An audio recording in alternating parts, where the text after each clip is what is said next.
Namaskar, friends. Today, I want to talk to you about the urgency and need for spiritual advancements as we grow older. Every passing day, especially if you have been a follower of my channel, is a beckoning, a calling to come and join the spiritual realm of life, which is dictated by endeavors of self improvement. All your life, you have worked hard to make a certain standard of living, to be the breadwinner for your family, to provide the best quality of life you can provide for your family, and the best money, power, status symbol that you can get for yourself. Comparing your life with those of your peers in your school, in your professional circle, in your neighborhood, is employing the element of envy.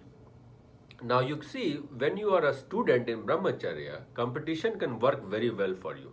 You want to get better than the best individual, and it can work very well because it fires the Manipura, the solar plexus, to attain the impossible or what seemingly appears impossible in terms of wealth, power, status. But as you grow old, the only competition you need to do is against your previous version, against your version from 6 months ago, a year ago. Your competition needs to be only with yourself, whether you are a more satisfied individual, a peaceful individual, and having introvert qualities which are restoring peace, tranquility, and happiness in the end. Happiness is not the goal of life. Happiness is the byproduct of a life well lived. Once you are desireless, you become peaceful. And that peaceful sensation slowly starts budding this feeling of happiness. The goals of life are to understand yourself, which is to amplify awareness. And in stock market we often talk about what is the return on equity, what is the return on invested capital. What we need to ask as we grow older is what is the return on life? You worked so hard, you made such a great living, and one day you will leave this world with all the wealth sitting in your bank balance as carried forward as inheritance for your kids, but you are gone, erased, wiped off.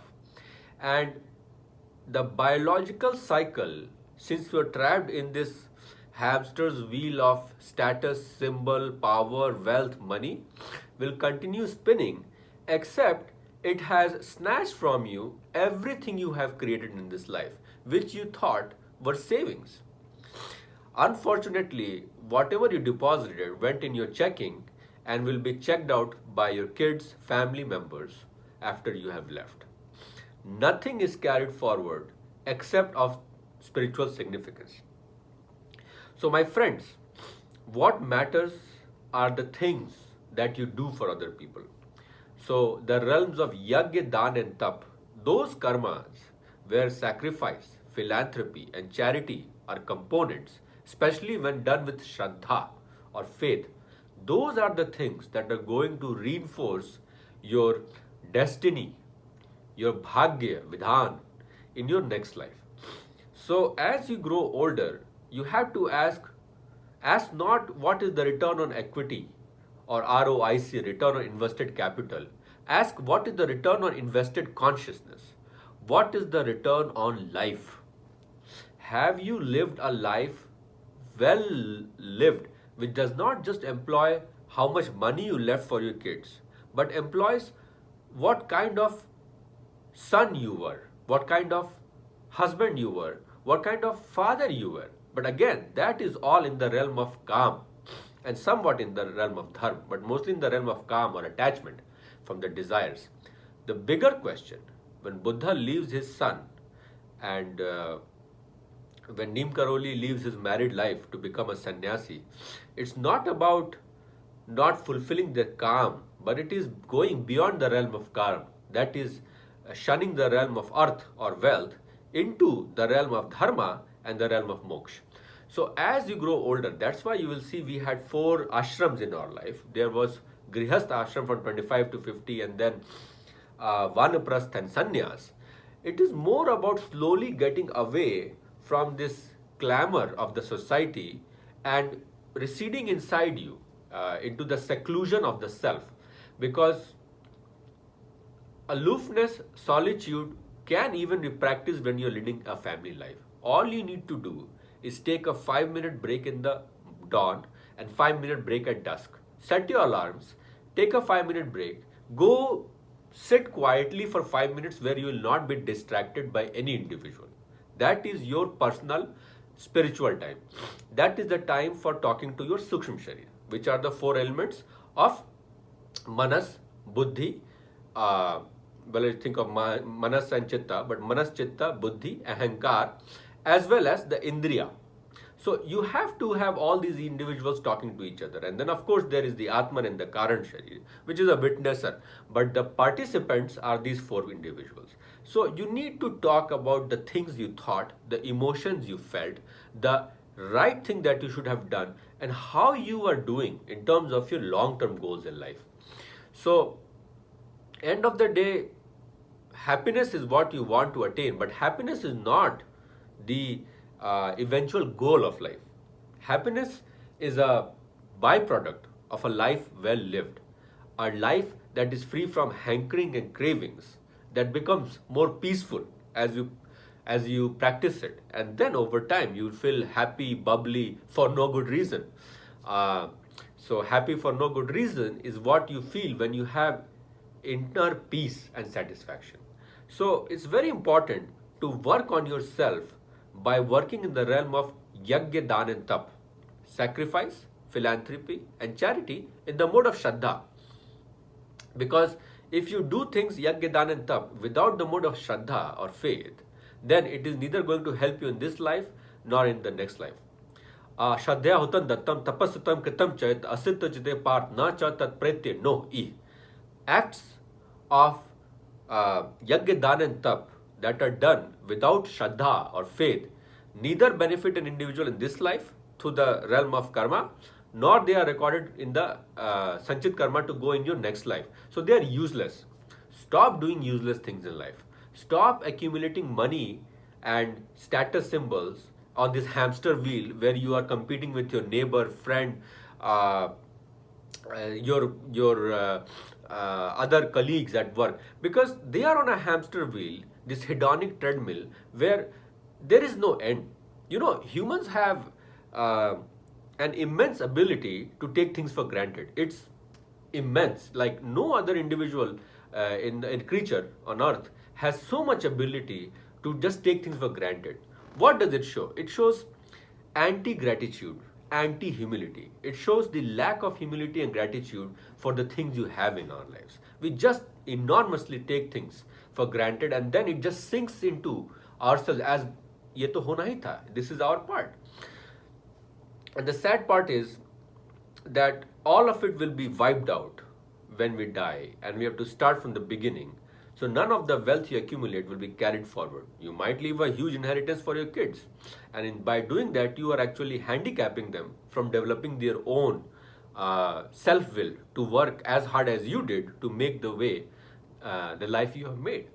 So it's important to leave good virtues and examples by the way you act. If you meditate, your son will meditate.